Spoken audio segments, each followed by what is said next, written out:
अकेले चना बाहर नहीं फोड़ सकता, लेकिन अकेली मछली पूरे तालाब को गंदा कर देती है। बस मैं इससे ज़्यादा कुछ नहीं कहूँगा। नमस्कार, स्वागत है आप सभी का हिंदुस्तान 24 पर और मैं आप सबके साथ विपिन चौधरी। कांग्रेस नेता इमरान मसूद का वो बयान जिसमें वो कह रहे हैं कि हम सब राम के वंशज हैं, इस समय खूब वायरल हो रहा है, जमकर राजनीति भी हो रही है। 2024 का लोकसभा चुनाव सर पर है, तो इस समय इमरान मसूद के इस बयान के आखिर मायने क्या हैं? बातचीत करने के लिए आज हमारे साथ वरिष्ठ पत्रकार राजनीतिक विश्लेषक अवनिंदर कमल जी मौजूद हैं। अवनिंदर जी, बहुत बहुत स्वागत करता हूं आपका हिंदुस्तान 24 पर। धन्यवाद विपिन जी। इमरान मसूद का वो बयान तो आपने भी सुन लिया होगा जिसमें वो कह रहे हैं कि हम सब राम के वंशज हैं। तो चुनाव से पहले इस बयान के आप किस तरीके से मायने निकालते हैं? देखिए, जो भी पार्टियां हैं वो इस समय राम जो है राजनीति के केंद्र में है, जितनी आस्था के केंद्र में है उससे ज़्यादा सभी पॉलिटिकल पार्टियों की बयानबाजी सामने आ रही है। अखिलेश यादव ने भी बयान दिया, वो जा नहीं रहे हैं। इमरान की पार्टी के जो राष्ट्रीय अध्यक्ष हैं मल्लिकार्जुन खड़गे, उन्होंने भी कहा कि नहीं, भाजपा इसको कैश कराना चाह रही है और इस तरह से अधूरे मंदिर में प्राण प्रतिष्ठा का कोई औचित्य नहीं है। 4 शंकराचार्यों में कथित तौर पर निश्चलानंद से लेकर अभिमुक्तेश्वरानंद ने भी जाने से मना कर दिया। अब चूँकि विषय इतना प्रासंगिक है और इमरान जैसे फायर ब्रांड नेता ने ये कहा कि हम सब राम के वंशज हैं, तो ये एक तरह से राजनीतिक बयान है, उसको बहुत ज़्यादा उछाला भी गया है। और जब न्यूज़ चैनलों ने इमरान से सवाल किया, वो भी मैंने देखा, तो उन्होंने कहा कि अल्लामा इकबाल का नाम लिया, जो बहुत बड़े स्कॉलर थे, संस्कृत के भी विद्वान थे अल्लामा इकबाल, तो उन्होंने राम को इमाम हिंद कहा था, तो इमरान ने उसका भी हवाला दिया। लेकिन चैनलों ने वही एक बात पकड़ ली कि नहीं, वो इमरान ने कह दिया कि हम सभी राम के वंशज हैं। उसमें उन्होंने अपने इस्लाम धर्म का वो भी उल्लेख किया कि एक ही ऊर्जा से सारे लोग पैदा हुए हैं। तो वो कुल मिलाकर के राजनीतिक बयान है। और आप थोड़ा गहराई में जाएंगे तो कांग्रेस में भी एक धड़ा ऐसा है जो कहता है कि नहीं, प्राण प्रतिष्ठा समारोह में जाना चाहिए। आचार्य प्रमोद कृष्णन को देखिए, वो शायर वायर भी हैं। एक जगह उन्होंने कहा कि नबी जितने तुम्हारे हैं, नबी उतने हमारे हैं। कोई हो हल्ला नहीं हुआ। चूँकि इमरान मसूद एक बड़ा मुस्लिम चेहरा पश्चिम उत्तर प्रदेश के, तो वो लोगों की टीआरपी का भी विषय बन जाते हैं। अब इससे ज़्यादा तो भाई इमरान ही बताएंगे ना कि राम के वंशज कैसे हो। इमरान मसूद ने तो ये भी कहा है, जिस तरीके से आप कह रहे हैं कि राजनीति राम के नाम पर हो रही है, तो इमरान मसूद का तो कहना ये है कि राम चर्चा का विषय नहीं है, राम तो आस्था का विषय है। बिल्कुल, राम आस्था का विषय है और सनातन धर्म में करोड़ों हिंदुओं की आस्था के विषय हैं। और तमाम लड़ाइयों के बाद अदालत के आदेश पर राम मंदिर का भव्य निर्माण अयोध्या में हो रहा है। तो जो वाकई में राम में आस्था रखते हैं उनको राजनीतिक बयानों से कोई मतलब नहीं, चाहे इमरान मसूद बयान दे, चाहे खड़गे दे, या कोई भारतीय जनता पार्टी का नेता क्यों ना हो। अब आप देखिए कि चंपत राय ने भी एक बयान दिया है कि ये राम मंदिर जो है रामानंद संप्रदाय का है। तो अब इन नेताओं को कोई इतनी जानकारी थोड़ा है, तो ये नहीं बता सकते कि राम का आविर्भाव कब हुआ, राम पैदा कहाँ हुए। ये तो सब जान रहे हैं, राम जन्मभूमि अयोध्या की है, सीता जी कहाँ पैदा हुई, स्वयंवर के जरिए राम का विवाह कैसे हुआ। तो तमाम सारी सी चीज़ें हैं जिसके बारे में लोगों को जानकारी नहीं हो, तो खाली बयान दे रहे हैं बयान देने के लिए। अब स्वामी प्रसाद को आप देखिए तो वो अलग तरह का बयान देते हैं। तो ये तो राजनीतिक लोगों का काम है। इस तरीके से आपने कहा कि ये बयान इमरान मसूद का एक पॉलिटिकल बयान है, तो मतलब इमरान मसूद ने ये तीर आखिर चलाया कहाँ पर है? देखिए, अब भाजपा प्रखर हिंदुत्व को धार दे रही है, चुनाव बिल्कुल सिर पर है। कांग्रेस की स्थिति आप देख रहे हैं उत्तर प्रदेश में क्या है। लोकसभा में सिर्फ 1 सीट है, रायबरेली की, सोनिया गांधी की। विधानसभा में 2 सीटें हैं। कहने का मतलब जनाधार से छीजना नहीं, एकदम बंजर हो चुकी कांग्रेस की ज़मीन उत्तर प्रदेश में। हालिया जो विधानसभा चुनाव हुए 5 राज्यों में, तेलंगाना को छोड़ करके बाकी 3 जो बड़े स्टेट थे, राजस्थान, मध्य प्रदेश और छत्तीसगढ़, कांग्रेस यहाँ साफ हो गई। तो अब लोकसभा चुनाव है, ये हिंदू मतों का ध्रुवीकरण हो जाए बीजेपी के साथ कांग्रेस नहीं चाहती है, बैलेंस बनाने के लिए। अखिलेश का पीडीएफ भी यही सब कर रहा है। अब यहाँ राम को लेकर इनको आपत्ति नहीं है, जबकि समाजवादी पार्टी ने ही जो पंचकोसी परिक्रमा, क्या कितने कोस की परिक्रमा होती है, उस पर मुझे याद है कि मुलायम सिंह ने रोक लगा दी थी। मुलायम सिंह भी ये चाहते थे कि कभी कांग्रेस जो है, बीजेपी भले आ जाए सत्ता में, लेकिन कांग्रेस ना आने पावे, क्योंकि अगर कांग्रेस आ गई तो भारतीय वो समाजवादी पार्टी का जो वोट बैंक था जिसको उन्होंने खींचा था एन डी तिवारी के मुख्यमंत्री बनने के बाद, कोई कांग्रेस से चीफ मिनिस्टर नहीं हो पाया उत्तर प्रदेश में। तो यही कांग्रेस की भूल है, वो कोई पाला खींच के एक राह पर मतलब लाइन खींच के नहीं वो पॉलिटिक्स कर रही है। तो इमरान का बयान उसी संदर्भ में है, अब उसको बैलेंस कर रहे हैं जब से उनसे पूछा गया। लेकिन ये आ से लेकर 11 तक मतलब 1 से लेकर 100 तक पॉलिटिकल बयान है। बैलेंस कर रहे हैं या पल्ला झाड़ रहे हैं?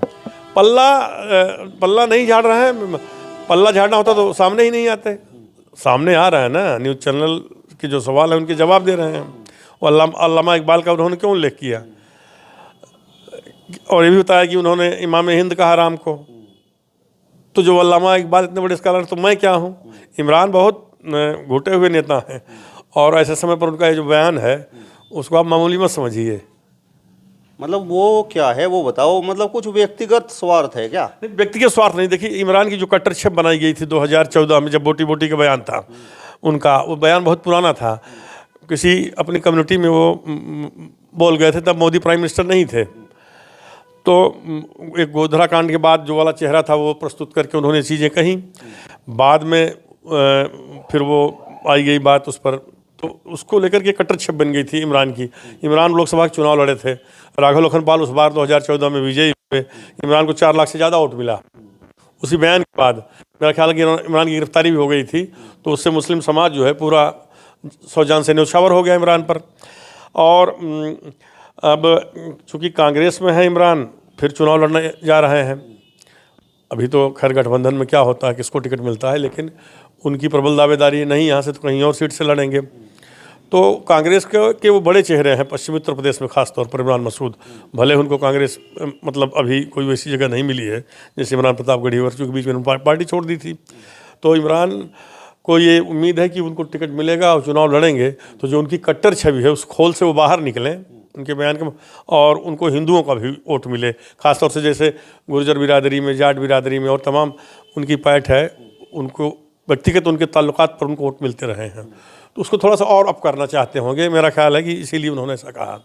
मतलब हिंदू वोट जो उनसे छिटक रहा है तो उसे एकजुट करने का ये प्रयास है। छिटक नहीं रहा, छिटकने न पाए उनके जो फॉलोवर हैं, जिनसे उनके व्यक्तिगत ताल्लुक हैं, हर समाज में है, चाहे रामपुर मरिहानन क्षेत्र हो, देवबंद क्षेत्र हो।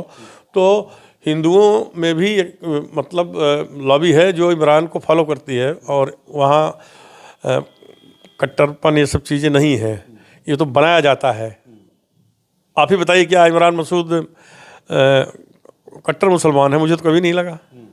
मैं अपनी व्यक्तिगत बता रहा हूँ, लेकिन बाहर भी जैसे दिल्ली से कोई मीडिया कर्मी आता है तो यार ये नेता तो बड़ा वैसा फायर ब्रांड कट्टर छवि वाला है, जैसे कभी उमा भारती और भाजपा में ये बिना कटियार वगैरह हुआ करते थे। सच्चाई कुछ है, लेकिन भाई मीडिया की टीआरपी है इमरान मसूद पश्चिमी उत्तर प्रदेश में। आप लोग भी ज़्यादातर इंटरव्यू उन्हीं के इर्द गिर्द करते हो। अब 2024 के लोकसभा चुनाव से पहले इमरान मसूद का ये बयान आया है कि हम सब राम के वंशज हैं, और आपने इसे बताया है कि ये पॉलिटिकल स्टेटमेंट है। जिस समय 2014 का लोकसभा चुनाव था और उनका वो वीडियो जारी हुआ था जिसमें वो कहते हुए सुनाई दे रहे थे कि बोटी बोटी वाला बयान वो खूब वायरल हुआ था, और कुछ लोग तो ये मानते हैं कि देश में और प्रदेश में अगर भाजपा की सरकार आई तो इमरान मसूद के उस बयान का बहुत बड़ा योगदान था। तो क्या वो भी पॉलिटिकल बयान था? नहीं, उसको देखिए, वो तो चुनाव के समय इमरान मसूद के ही आसपास रहने वाले, मैं नाम नहीं लूँगा, उस क्लिप को पहुंचवाया न्यूज़ चैनलों पर, और उसे जो है समाचार का हिस्सा बना लिया गया। फिर वो मुद्दा बहुत गर्म हो गया। उधर पलायन का मुद्दा चल ही रहा था कैराना से लेकर के, तो उसका लाभ जो है बीजेपी को मिला। ये तो रही इसकी बात जो 2014 की है। और रही बात कि इमरान ने अभी जो कहा कि हम सब राम के वंशज हैं, आप ये बताइए कि 2014 से पहले मोदी अपनी जनसभाओं में कहते थे कि हर आदमी के खाते में 15 लाख रुपए आएंगे। सरकार आ गई, जब उनसे सवाल किया गया, पत्रकारों ने ही सवाल किया या और माध्यमों से जब ये सवाल उठा कि भाई 15 लाख क्या, 15 रुपये भी नहीं है, हर आदमी पर 1 लाख से ज़्यादा कर्ज है। तो आप देखिए कि गृह मंत्री जो देश के हैं अमित शाह साहब, उन्होंने खुद कहा कि यार वो पॉलिटिकल जुमला था। कल को इमरान भी कह देंगे यार वो पॉलिटिकल जुमला था। पॉलिटिशियन का कोई ये नहीं कि अब वो सिद्धांत वाली राजनीति नहीं रह गई, अब तो अवसरवाद की राजनीति है। तो उसको कैसे भुनाया जा सकता है, इसको इमरान से अच्छा और कौन समझेगा यार। यहाँ के बड़े पुराने और धारदार पॉलिटिशियन हैं, इसलिए उन्होंने ऐसा बयान दिया। अब हल्ला मचा है ना इस पर, इमरान चर्चाओं में है। पिछले 2 रोज से आप देखिए कि मीडिया में इस मुद्दे को लेकर के सारे न्यूज़ चैनल और इमरान के यहाँ दिल्ली से लेकर के और तमाम जो मीडिया हाउसेस हैं वहाँ के लोग आ जा रहे हैं। तो इमरान सुर्खियों में भी रहना पसंद करते हैं, एक वजह ये भी हो सकती है। चलिए आपसे मेरा अंतिम सवाल है, और सवाल ये है कि 2014 में इमरान मसूद का जब वो वीडियो वायरल हुआ था उस समय भी वो कांग्रेस में थे जी। और कांग्रेस को उसका बड़ा नुकसान भी उठाना पड़ा था। और अब 2024 में उनका एक बार फिर से ये बयान वायरल हो गया है, अब भी वो कांग्रेस में हैं। तो इस बयान से मतलब कांग्रेस को लाभ होता हुआ दिखाई आपको दे रहा है या नुकसान होगा? देखिए, कांग्रेस का लाभ नुकसान के बाद तो मतलब होगी। देखिए, अभी परिदृश्य जो है राजनीति का वो साफ नहीं है। अब देखिए, नीतीश जी अलग नाराज हैं क्योंकि वो कह रहे थे हमें संयोजक ही बना दिया जाए इस अलायंस का। तो वो अपने को वहाँ जो उनकी पार्टी के राष्ट्रीय अध्यक्ष थे ललन सिंह, उनको हटा के खुद बन गए। मतलब एक संभावना ये भी है कि नीतीश कुमार भाजपा में जा सकते हैं, और अगर उन्हें संयोजक नहीं बनाया गया, उनका प्रधानमंत्री बनना तो बात की बात है। तो इनमें इतनी उठापटक है, जब ये परिदृश्य साफ हो जाएगी, नहीं बसपा भी आ जाती है या नहीं आती है, तो देखा जाएगा। कांग्रेस का यहाँ उत्तर प्रदेश में तो अपना कोई जनाधार नहीं है। गठबंधन के बाद भी आपने देख लिया, जब अखिलेश यादव ने किया था यूपी के लड़के, कुछ नहीं हुआ था। इस समय भाजपा की देखिए बम्पर हवा है। उस तूफान में इमरान का पैर कब तक टिका रहेगा ज़मीन पर, ये भी एक सवाल है। अकेले इमरान क्या कर लेंगे, अकेले चना बाहर नहीं फोड़ सकता, लेकिन अकेली मछली पूरे तालाब को गंदा कर देती है। बस मैं इससे ज़्यादा कुछ नहीं कहूँगा। चलिए, तो वरिष्ठ पत्रकार अवनिंद्र कमल जी को आपने सुना। फिलहाल इस वीडियो में बस इतना ही। अगली वीडियो में फिर आपसे मुलाकात होगी, तब तक बने रहिए हिंदुस्तान 24 के साथ। नमस्कार।